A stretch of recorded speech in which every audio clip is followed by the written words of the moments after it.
नमस्कार, मैं हूं रजत खन्ना और आप देख रहे हैं मुद्दे की बात। मुद्दे की बात में आज हम चर्चा करेंगे एक ऐसे मसले पे जिसको पिछले कई दिन से आप भी अखबारों में, चैनलों पर और देखते और पढ़ते और सुनते आ रहे हैं। उसको लेकर के हम आज बातचीत करेंगे और हमारे साथ में नए मेहमान जुड़ेंगे। कांग्रेस के चिंतन शिविर में क्या चिंता हुई या चिंतन हुआ, इस मुद्दे पर बातचीत करने के लिए आज हमारे साथ हैं यूथ कांग्रेस के राष्ट्रीय सचिव विजय सिंह राजू। विजय सिंह राजू कोटा से हैं और कोटा में पले बड़े हुए हैं और इनको ये मौका था इस राष्ट्रीय चिंतन शिविर में भाग लेने का। 3 दिन तक अपने अग्रज नेताओं से बातचीत करने का भी मौका था और इस चिंतन शिविर में अपनी बात को रखने का भी उनको अवसर मिला और हो सकता है उन्होंने बहुत कुछ अपने अग्रज नेताओं से नई शिक्षा दीक्षा ली हो। आज हम उन्हीं से जानते हैं कि इस चिंतन शिविर में क्या रहा। पहले तो राजू, आपका बहुत बहुत स्वागत। धन्यवाद आपका, आपने हमें समय दिया। शुरुआत सीधे सीधे इसी तरीके से करता हूं कि चिंतन शिविर में क्या इस बात पर चिंता हुई कि कांग्रेस सिकुड़ क्यों रही है? देखिए, मैं आपको बताना चाहूँगा, मैं सबसे पहले आपके माध्यम से हमारे युवा कांग्रेस के राष्ट्रीय अध्यक्ष बीवी श्रीनिवास जी और हम सब युवाओं के नेता आदरणीय राहुल गांधी जी को मैं धन्यवाद देना चाहूँगा कि मुझ जैसे एक साधारण परिवार के व्यक्ति जिसका कोई राजनीतिक बैकग्राउंड नहीं है, मेरे फादर आर्मी रिटायर्ड हैं, मुझ जैसे एक साधारण व्यक्ति को उस चिंतन शिविर में हिस्सा लेने का, भाग लेने का मुझे अवसर दिया। मैं उनका धन्यवाद देना चाहूँगा। मैं आपके सवाल पे आऊँगा। आपने कहा कि जो दायरा सिकुड़ता जा रहा है उस पर चिंतन रखा इस चीज़ पे गया था कि हमारे कांग्रेस का जो स्ट्रक्चर है, हमारी पार्टी का जो संगठन है, उस संगठन को मजबूत कैसे किया जाए। हमें विपक्ष की भूमिका निभाने के लिए मजबूत स्ट्रक्चर की ज़रूरत है और इसी के लिए ये मंथन शिविर रखा गया था कि हमारा स्ट्रक्चर जो कहीं ना कहीं कमज़ोर है और हम कहीं ना कहीं इस स्ट्रक्चर जो कमज़ोर है उसकी वजह से इस झूठ का सामना करने में कमज़ोर पड़ रहे हैं, तो उस स्ट्रक्चर को मजबूत करने के लिए ये मंथन शिविर रखा गया था। यहाँ पे 6 अलग अलग कमेटियाँ बनाई गई थी। मैं युवा शिक्षा रोजगार कमेटी का मेंबर था, तो हर कमेटी का उद्देश्य अलग अलग था, पर मुख्य उद्देश्य एक ऐसा स्ट्रक्चर बनाना था, एक मजबूत संगठन खड़ा करना था जो इस झूठ की सरकार की जो झूठे वादे हैं, रोजगार नहीं है, शिक्षा नहीं है, उसकी जो खिलाफत है उसको आम जनता के बीच में हमारा संगठन कैसे लेके आए, उसको लेकर मुख्य रूप से चिंतन शिविर था। क्या रहा इसमें? जैसे आपने ही बताया कि भाई चिंतन इस बात पर था कि भाई रोजगार, झूठ, ये वो सारे मुद्दों पर रहा। थोड़ा विस्तार करेंगे? कोई कांग्रेस आज चलना क्या चाहती है, करना क्या चाहती है? कांग्रेस की रीति नीति और विचारधारा बहुत स्पष्ट है। कांग्रेस ने 70 साल जो इस देश में राज किया, उस राज्य में उन्होंने कभी भी इस देश को तोड़ने का, इस देश को बांटने का काम कभी भी नहीं किया।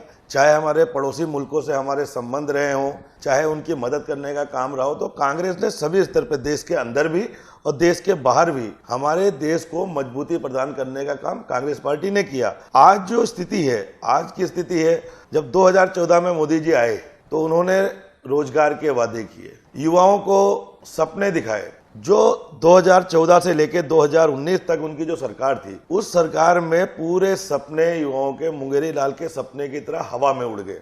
उन्होंने रोजगार देने की जगह युवाओं से रोजगार छीन लिए। हमें आज जब जो समय है, उस समय में युवाओं को ये दिखाना है, युवाओं को ये बताना है कि आपसे वादे करके, आपको जो सपने दिखा के, कांग्रेस को खलनायक बना के, ये कांग्रेस ने 70 साल में देश को कुछ नहीं दिया।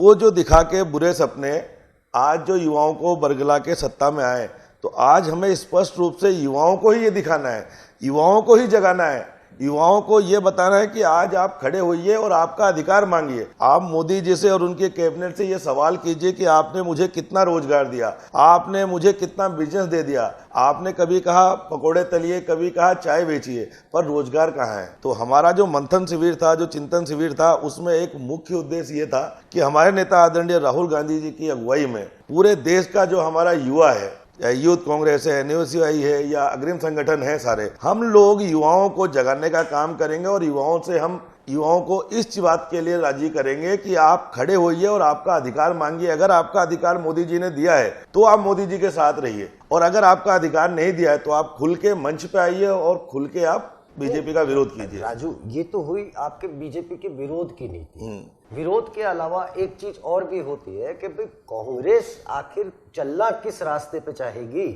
ये तो आप विरोध की राजनीति कर रहे हैं। कांग्रेस आखिर अपना खुद का विजन क्या है? देखिए, अगर आप मान लीजिए आपको वापस से सत्ता दे देती है भारत, एक बार फिर से सत्ता में आ जाते हैं जी, आपका आगामी विजन क्या होगा? क्या इस चिंतन शिविर पे कुछ उस पे मंथन हुआ? बिल्कुल, मैं आपको बताना चाहूंगा, जिस प्रकार से 70 साल चले, जब कांग्रेस आई तो कांग्रेस आजादी के पहले से पार्टी है। जब अंग्रेजों से लोहा लेने की बात आई तब कांग्रेस के नेताओं ने लिया। जब जेल जाने की बात आई तब नेहरू जी जेल गए, महात्मा गांधी जी जेल गए।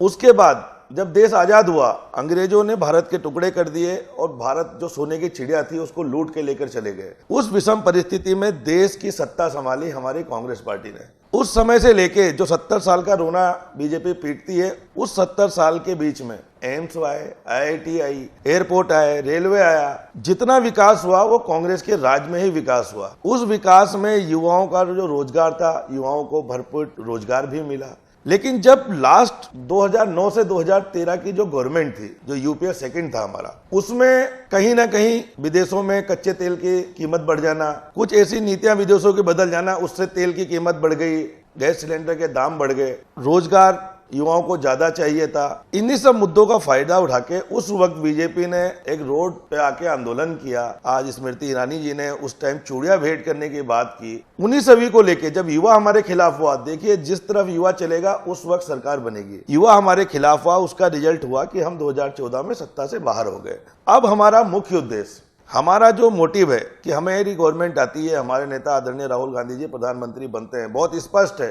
मैं युवा कांग्रेस का राष्ट्रीय सचिव हूं, मेरी अपनी सोच है, मेरे साथियों की अपनी सोच है, युवाओं की सोच है कि हमारे देश का प्रधानमंत्री हमें आदरणीय राहुल गांधी जी को बनाना है। अगर वो आते हैं सत्ता में और प्रधानमंत्री बनते हैं तो सबसे पहले युवाओं को रोजगार देने का काम, नई ऐसे डेवलप इंडस्ट्रीज लाना, बाहर से ऐसे संसाधन पैदा करना जिससे युवाओं को रोजगार मिले। आज महंगाई आप देखिए, तेल की कीमत देखिए, आप रसोई गैस के दाम देखिए, आप आसमान छू रहे हैं। पर मुझे एक आदमी बताइए, अपनी सरकार में कोई अगर विरोध करने का दम रखता है तो वो मेरा नेता राहुल गांधी है, जिसने 2009 से लेकर 14 तक के बीच में जो कमी आई कांग्रेस सरकार की उसका विरोध किया। आज एक भी केंद्रीय मंत्री ना रसोई गैस के दाम पे बोलता है, ना तेल के दाम पे बोलता है, कोई चुप्पी, क्योंकि यहाँ बीजेपी का राज नहीं है। यहाँ मैं कहना चाहूंगा मोदी और अमित शाह का राज है, जो बोलेगा वो बाहर जाएगा। तो हमारा मोटिव क्लियर और स्पष्ट है, हमारा जो चिंतन शिविर हुआ उसमें स्पष्ट है। हमारी सरकार आती है तो जिस प्रकार से देखिए, हमारी मैं जिस समिति में था उसका नाम था युवा शिक्षा रोजगार। जो युवा है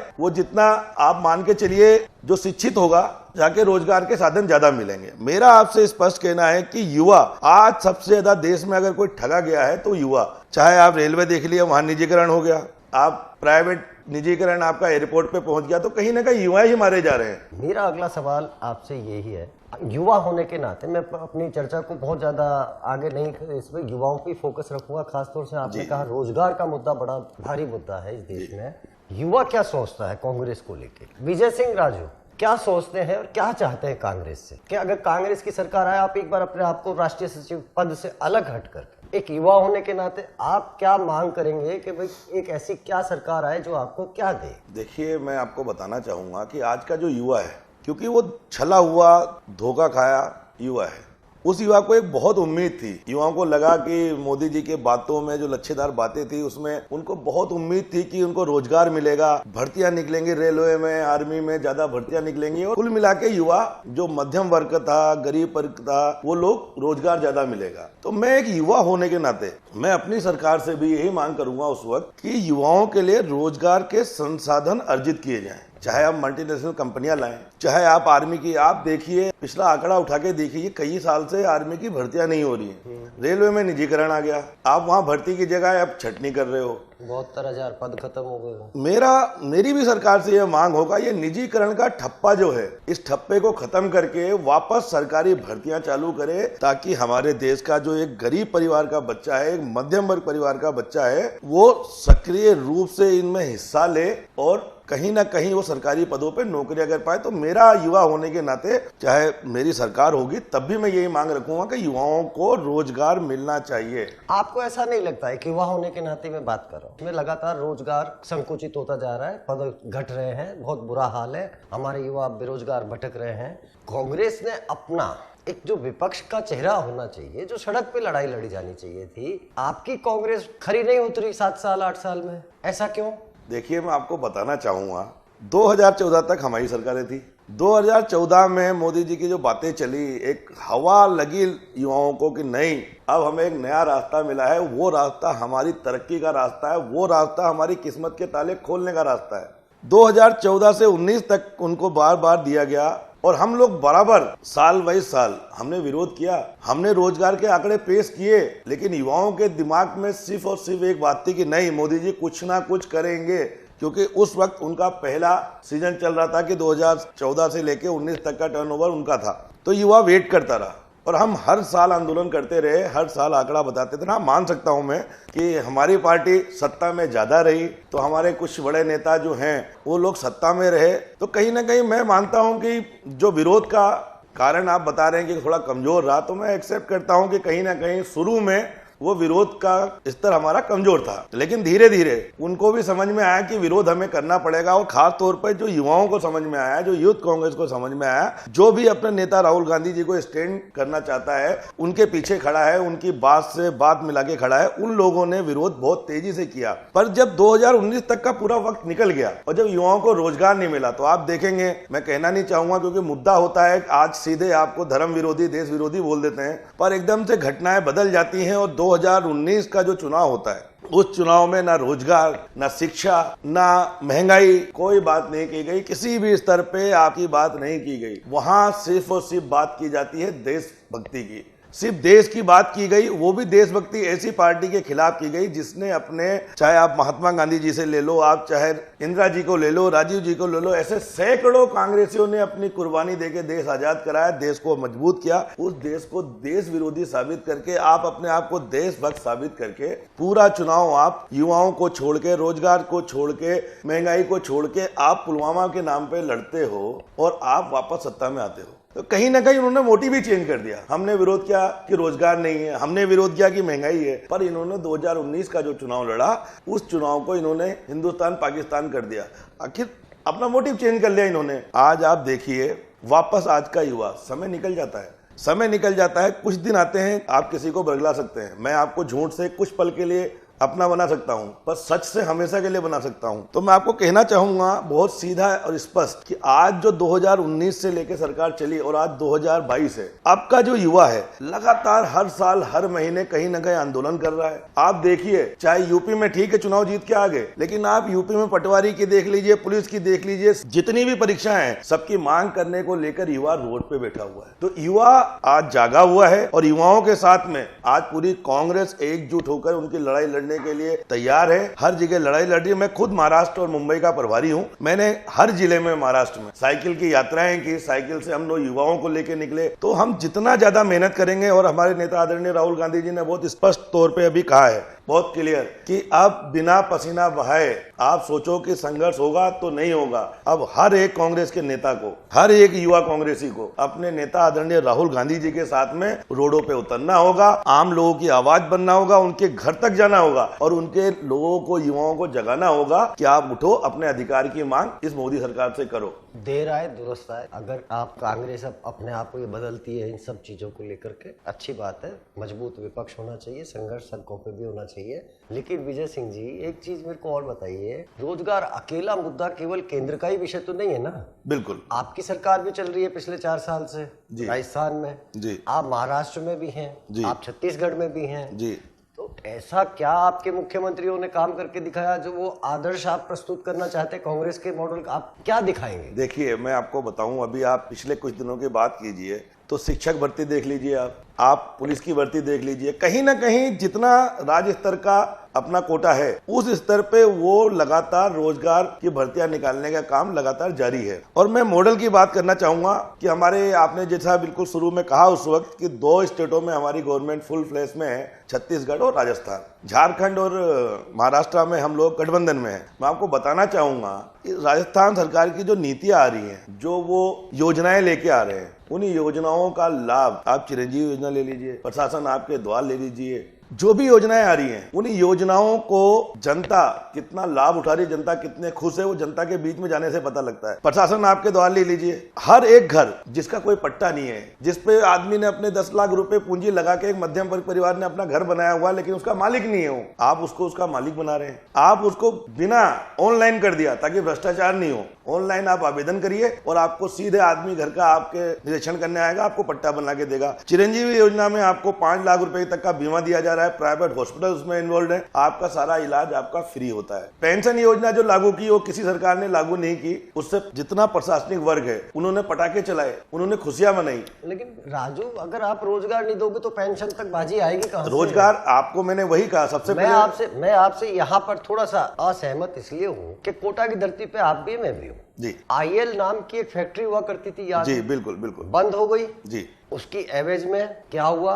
कुछ नहीं हुआ। जेके बंद हो गई जी। राजस्थान का कानपुर कहा जाता था एक दौर में, आज से 30 साल पहले इस कोटा बिल्कुल एक से बढ़ के एक फैक्ट्रियां यहाँ काम करती थी, रोजगार था। आज हमारे शहर की स्थिति ये है कि हम किराए पे जिंदा है। बिल्कुल बाहर से आने वाला स्टूडेंट जो हमारे को किराया दे रहा है उससे शहर की अर्थव्यवस्था चल रही है, तो ये अच्छी बात है नहीं। मैं बिल्कुल आपकी बात से सहमत हूं कि आज जिस प्रकार से बहुत पहले जो जेके फैक्ट्री बंद हुई, बाद में हमारी आईएल फैक्ट्री बंद हो गई, उससे कहीं ना कहीं हमारे हजारों लोग बेरोजगार हुए, उससे लाखों लोगों पे इफेक्ट पड़ा। बिल्कुल मैं इस चीज से नकार नहीं सकता, क्योंकि इससे मैं जिस जगह से आता हूँ, जिस जगह पे मैं रहता हूँ, वहाँ जेके के काफी वर्कर हैं और उनकी फैमिलियां पूरी तरीके से टूट गई, आत्महत्या करी लोग। बिल्कुल उस वक्त लोगों ने आत्महत्या की और बहुत बुरी स्थिति आई। मैं आपसे कहना चाहूंगा जितना जोर राज्य स्तरीय गवर्नमेंट लगा सकती थी उन्होंने अपनी कोशिश की। आप देखिए थर्मल के लिए कई बार आता है कि थर्मल बंद होने की कंडीशन पे, लेकिन बार बार हमारे यहाँ पे जो विकास पुरुष आदरणीय धारीवाल जी ने बार बार ऊर्जा मंत्री से बात करके, हमारे मुख्यमंत्री से बात करके बार बार अभी तक थर्मल को जिंदा रखा है।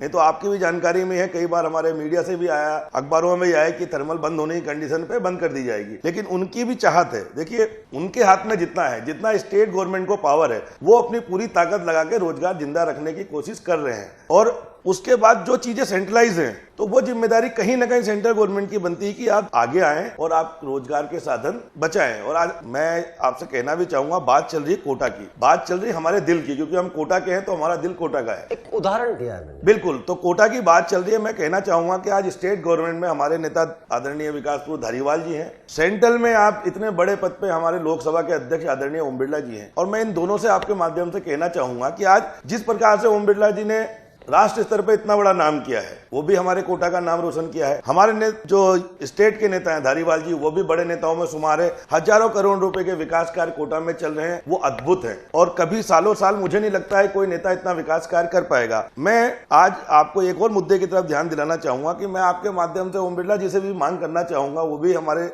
कोटा के गौरव हैं। मैं बाहर जाता हूं तो कहीं ना कहीं कोटा का नाम शिक्षा से बहुत मशहूर है, पर अब कोटा में एयरपोर्ट होना चाहिए और ओम बिरला जी आज इतने बड़े पद पे बैठे हुए हैं, उनको एयरपोर्ट की तरफ ध्यान देना चाहिए। जब स्टेट गवर्नमेंट उनको जमीन दे रही है तो जो भी सेटलमेंट होता है, जो भी बात होती है, उसको वो जमीनी स्तर पे लागू करें। आज वो ऐसे पद पे बैठे हैं कि उड्डयन मंत्री हो या कोई भी हो, उनकी बात टालेगा नहीं। तो आज का ये जो मौका है, ये मौका पता नहीं कब आएगा, जब बीजेपी में भी एक बहुत बड़ा नेता है, कांग्रेस में भी एक बहुत बड़ा नेता है, एक सेंट्रल में है, एक स्टेट में है, दोनों को मिलके आज हमारा जो उड़ने का सपना है, जो कोटा के उड़ने का सपना है, उस सपने को साकार करना चाहिए। अगर धारीवाल जी स्टेट गवर्नमेंट की पैरवी करके जमीन दे रहे हैं तो ओम बिरला जी को अपने मोदी जी से बात करके, उड्डयन मंत्री तो वैसे हमारा भेजा हुआ है जो दल बदलू है, उससे बात करके मौके पे जमीनी स्तर पे इस योजना को लागू करनी चाहिए। इससे सभी को लाभ मिलेगा और कोटा का भी विकास होगा। तो मैं आपके माध्यम से ये भी मांग करता हूं कि कम से कम एयरपोर्ट की जो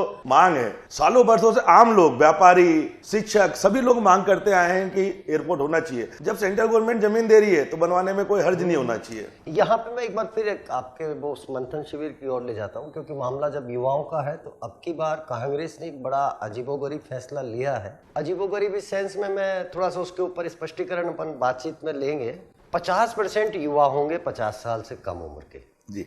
तो ये थोड़ा सा डिफाइन करिए, दर्शकों को ये समझेगी 50% कहाँ पे लागू होगा। देखिए, मैं आपको बताना चाहूंगा, मैंने शुरू में कहा कि मैं युवा कांग्रेस राष्ट्रीय अध्यक्ष श्रीनिवास जी का और मेरे नेता आदरणीय राहुल गांधी जी का मुझे आभार जितना व्यक्त करूं उतना ही कम है। आज की स्थिति ये है कि आप ये देखिए, मुझे उन्होंने युवा शिक्षा और रोजगार जो समिति थी, उस समिति के अंदर मुझे लिया। उस समिति का काम था युवाओं की भागीदारी राजनीतिक रूप से तय करनी। राजनीति में युवाओं की क्या भागीदारी होनी चाहिए थी, उनको कितना % अधिकार मिलना चाहिए, उनको उनका अधिकार किस किस स्तर पे मिलना चाहिए, उसको लेके 2 दिन तक 13, 14, 15 हमारा मंथन शिविर था। 13, 14 हमारे को जो हमारी समिति के सदस्य थे, हम सभी लोगों ने मंथन किया, सभी को बोलने का अवसर मिला। 14 तारीख को हम लोगों ने आखिरी में निर्धारित किया, हमारे चेयरमैन जो पंजाब के पीसीसी हैं अमरिंदर सिंह राजा बरार, उस कमेटी में हमारे श्रीनिवास जी राष्ट्रीय अध्यक्ष युवा कांग्रेस, NUCI के राष्ट्रीय अध्यक्ष, सभी लोग थे। आपस में निर्धारित किया युवाओं के लिए जो हमने सीमाएं तय की।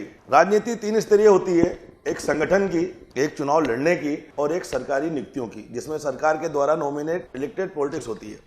हमारा सबका कहना था, हम सभी संयुक्त रूप से हमारी कमेटी का युवा शिक्षा रोजगार का एक सीधा कहना था कि युवा 50 वर्ष का युवा, आप उसको 50% की भागीदारी संगठन में ब्लॉक स्तर से लेके, कांग्रेस में ब्लॉक होता है, बीजेपी में मंडल होता है, तो ब्लॉक स्तर से लेके आप CWC, कांग्रेस का सबसे बड़ा जो CWC संगठन है, वहां पे CWC CEC में आप नीचे से स्तर से लेके, जमीनी स्तर से लेके आप दिल्ली के स्तर तक, आप 50 वर्ष की आयु तक के युवा को, उसमें आप जनरल भी आ गया, SC भी आ गया, OBC भी आ गया, ST भी आ गया, उसमें कोई निर्धारित नहीं है, उसमें सर्व समाज आ गया। आप 50% के युवाओं को 50% का जो अधिकार है युवाओं का, वो आप दें। और मैं उसके अलावा हम लोगों ने जो मांग की संगठन के, तो हो गया, फिर हमने चुनाव के टिकट की मांग की कि चुनाव चाहे जिला परिषद का हो, डायरेक्टर का हो, MLA का हो, MP का हो, MLC का हो, राज्यसभा का हो, जो भी चुनाव हो, उस चुनाव में भी 50% 50 साल तक के युवाओं का आरक्षण होना चाहिए। तीसरा हमारी सबसे बड़ी मांग थी कि राजनीतिक जब नियुक्तियां होती हैं, लगभग हर स्टेट में 20 से 25 हजार राजनीतिक नियुक्तियां हो सकती हैं जब आपकी गवर्नमेंट है, तो ऐसी नियुक्तियां कांग्रेस की सरकारें जहां जहां हैं वहां जल्दी से जल्दी वो नियुक्तियां की जाएं। ऐसी नियुक्तियों में हमने उनसे मांग की कि जिला स्तरीय कमेटी से लेके आप बोर्ड के समिति के सदस्य और चेयरमैन में भी निर्धारित करें कि 50% आरक्षण 50 साल के युवाओं का होना चाहिए। हमारी समिति ने सर्वसम्मति से अपने चेयरमैन राजा बरार साहब को देके ये प्रस्ताव CWC में गया। और मैं धन्यवाद देना चाहूंगा श्रीमती सोनिया गांधी जी को, आदरणीय नेता राहुल गांधी जी को, आदरणीय वेणुगोपाल जी को, सभी CWC मेंबरों को। उन्होंने हमारी युवाओं की जो मांग थी उस मांग को सहज स्वीकार किया और उन्होंने 15 तारीख से ही उसी नव संकल्प चिंतन शिविर में ये स्पष्ट कर दिया कि अब कांग्रेस पार्टी में 50 साल तक के युवा को 50% का आरक्षण सुचारू रूप से जारी किया जाता है। तीनों जगह संगठन, चुनाव और नॉमिनेटेड में, तीनों जगह हम 50% आरक्षण 50 साल तक के युवाओं को देंगे। और ऐसा भी नहीं है कि उसके पीछे मॉडल तैयार नहीं किया है, हमारे सीनियर लीडरों ने उसके लिए एक समिति का भी घोषणा की है कि बहुत जल्द एक समिति बनाई जाएगी। वो समिति इस चीज पे वॉचिंग रखेगी कि क्या किसी जगह ऐसा तो नहीं हो रहा है कि समितियों में युवाओं को नहीं लिया जा रहा है। तो मैं धन्यवाद देना चाहूंगा, आपने सवाल पूछा, तो वो अब जाके युवाओं को ज्यादा मौके मिलेंगे, युवाओं को राजनीति में आने के अवसर ज्यादा मिलेंगे। तो कहीं ना कहीं हमने अभी साबित कर दिया कि अब जो वक्त है वो युवाओं का है और युवाओं को कांग्रेस पार्टी भरपूर मौका देने के पक्ष में है, चाहे वो सरकार में आने के बाद रोजगार की बात हो या उससे पहले चुनाव लड़ने की या लड़ाने की बात हो। लेकिन एक चीज है जो कांग्रेस कर नहीं पाई, क्या पता आपका ये जो 50% वाला फार्मूला है कहां तक जाएगा। एक लंबे समय से डिमांड चल रही है भारत के अंदर कि भाई आपने महिलाओं को अभी तक अधिकार संसद में और विधानसभाओं में नहीं दिया। आप 10 से 15% से ज़्यादा टिकट महिलाओं को नहीं दिए। 33% वो महिलाएं मांगती आ रही थी, वो तक पूरा नहीं हुआ। अब आप कह रहे हो कि 50% हम युवाओं को दे देंगे, तो क्या लगता है आपको ये प्रैक्टिकल है? आपको मैं एक चीज और बताना चाहूंगा, माफी चाहूंगा, मैं भूल भी गया उसमें। मैं ये जो आप 33% की बात कर रहे हैं, तो देखिए हम ऐसी पार्टी से आते हैं, पहली बार किसी पार्टी ने अगर अपना राष्ट्रीय अध्यक्ष महिला बनाया तो वो है हमारी कांग्रेस पार्टी। इंदिरा जी रही और अभी सोनिया गांधी जी हैं। 33% की जहां बात है, तो जब उत्तर प्रदेश में हमारी आदरणीय प्रियंका गांधी जी ने हमारे जब 33 से ज्यादा उठ के 40% महिलाओं को टिकट दिया गया, तो बीजेपी ने भ्रामक प्रचार किया कि इनके पास कैंडिडेट, पर 40% टिकट दिए। और अभी भी जो 50% युवाओं का आरक्षण हुआ है, उसमें मैं आपको बताना चाहूंगा, मैं इंप्लीट करना चाहूंगा अपनी बात में उसमें दोबारा कि उस 50% में भी हम युवाओं ने मांग रखी थी, हमारी कुछ उसमें बहनें भी थी, अलका लामा जी भी उस कमेटी में थी। हमने ये मांग की कि 50% जो युवाओं को आरक्षण दिया जा रहा है, उस 50% युवाओं में भी 33% महिला जो युवा है उसको आरक्षण दिया जाए। वहां भी इंप्लीमेंट किया गया है और ये 50% में 33% महिलाओं का आरक्षण निर्धारित किया गया है। 200 जो विधानसभा के जो अगले चुनाव होंगे अगले साल, उसमें 60 सीटें मतलब आप महिलाओं को दे देंगे। आप ये देखिए 60 क्या 50% अगर युवाओं की बात करते हैं तो 200 में 100 हमारे हो गए महिलाओं। तो 33% हम अपने हिस्से में दे रहे हैं, 33% आपको दूसरे हिस्से में से देना पड़ेगा। तो महिलाओं की भागीदारी, आज देखिए राजनीति में जितना युवा जरूरी है उतना ही महिला जरूरी है। आज खुले मंच पे महिलाओं को लाना होगा, महिलाओं के विचार सुनना होगा, महिलाओं को राजनीति में आगे बढ़ाना होगा। तो हम लोग यही चाहते हैं। हमारे नेता आदरणीय राहुल गांधी जी का बहुत स्पष्ट आदेश है। मैं आपको बता दूं, मैं यूथ कांग्रेस से हूं, तो मैं जिस स्टेट में इंचार्ज हूं, अगर मुझे वहां स्टेट में बॉडी डिक्लेयर करनी पड़ती है, उस बॉडी को अगर 33% महिलाएं उस बॉडी में हमने नहीं ली है तो वो हमें परमिशन नहीं देते हैं। आप सोचिए, जो संगठन के स्तर पे इतना स्ट्रांगली फैसला लेते हैं तो वो अपनी बात से पीछे हटने वाले नहीं है। शायद नहीं हटना चाहिए, अच्छा फैसला है और हम इसी मामले में आपको भी शुभकामनाएं देंगे कि ये अच्छे फैसले हैं, युवाओं की भागीदारी बढ़नी चाहिए। लेकिन अब मैं एक आखिरी सवाल आपसे जानकारी चाह रहा हूँ कि अगला चुनाव जो लोकसभा का होगा, उसमें वो चुनाव सोनिया गांधी नहीं लड़ेंगी, राहुल गांधी नहीं लड़ेंगे, या प्रियंका जी नहीं लड़ेंगी, या इनमें से सिर्फ एक ही लड़ेगा? क्योंकि एक परिवार एक टिकट, बिल्कुल आपकी पार्टी का निर्णय है। बिल्कुल। तो अब क्या होगा? मैं आपको बताना चाहूंगा, एक करेक्शन और करना चाहूंगा कि जो नियम आया एक परिवार एक टिकट, उसके साथ साथ उस नियम में एक चीज इंक्लूड और की गई है। देखिए, आने वाले भविष्य में कौन चुनाव लड़ता है कौन नहीं लड़ता है ये अभी गर्भ में है, लेकिन मैं आपको बताना चाहूंगा उसमें स्पष्ट रूप से हम लोगों की सहमति से एक चीज इंक्लूड की गई है कि अगर किसी परिवार में दूसरा टिकट किसी को दिया जाता है तो वो सक्रिय रूप से 5 वर्षों से किसी भी संगठन के पद पे पार्टी के हित में कार्य कर रहा है, पार्टी के साथ कंधे से कंधे मिला के चल रहा है। ऐसी परिस्थिति में उसके ऊपर टिकट का विचार किया जा सकता है। हमने उस चीज का विरोध नहीं किया, हमने एक सिस्टम का विरोध किया था कि आप बिना कहीं एक्सपीरियंस के आप टिकट देंगे तो वो पार्टी हित में नहीं है।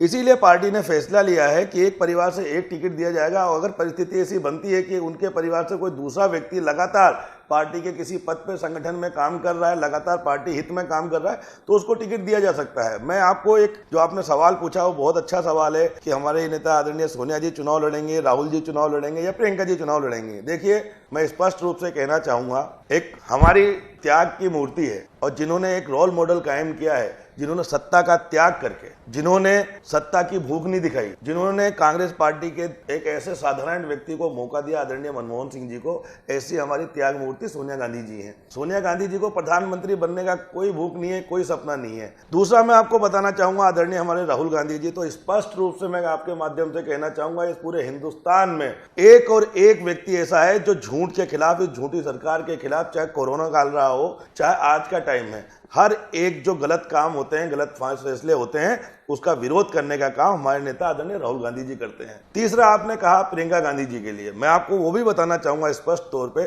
क्योंकि प्रियंका जी भी हमारे साथ बैठकों में थी, वहां मौजूद थी। प्रियंका जी स्पष्ट रूप से कहती हैं मेरा नेता राहुल गांधी, यानी वो अपने भाई को अपना नेता मानती हैं। वो सिर्फ और सिर्फ आज के समय में राष्ट्रीय महामंत्री के तौर पे संगठन में काम कर रही हैं और कांग्रेस पार्टी को मजबूत करने का काम कर रही हैं। उनका सपना, जिस प्रकार से हमारा सपना है कि हमारे बड़े भाई, हमारे नेता आदरणीय राहुल गांधी जी को इस देश का प्रधानमंत्री बनाना है, वही सपना हमारे नेता प्रियंका गांधी जी का भी है कि उनके भाई आदरणीय राहुल गांधी जी को इस देश का प्रधानमंत्री बनाना है। तो स्पष्ट है, बहुत क्लियर सो है कि कांग्रेस का नेता, कांग्रेस का आने वाले प्रधानमंत्री का चेहरा, कांग्रेस की सोच और विचारधारा हमारे राहुल गांधी जी हैं और हम सब पूरा संगठन राहुल गांधी जी के पीछे उनके साथ खड़ा है। ठीक है, आपने अपना काफी कीमती वक्त हमें दिया, आपका बहुत बहुत शुक्रिया। आपने सुना और देखा। हमारे साथ थे विजय सिंह राजू, युवक कांग्रेस के राष्ट्रीय सचिव हैं और मंथन शिविर से अभी लौटे हैं। आपका फिर से एक बार बहुत बहुत धन्यवाद। Thank you.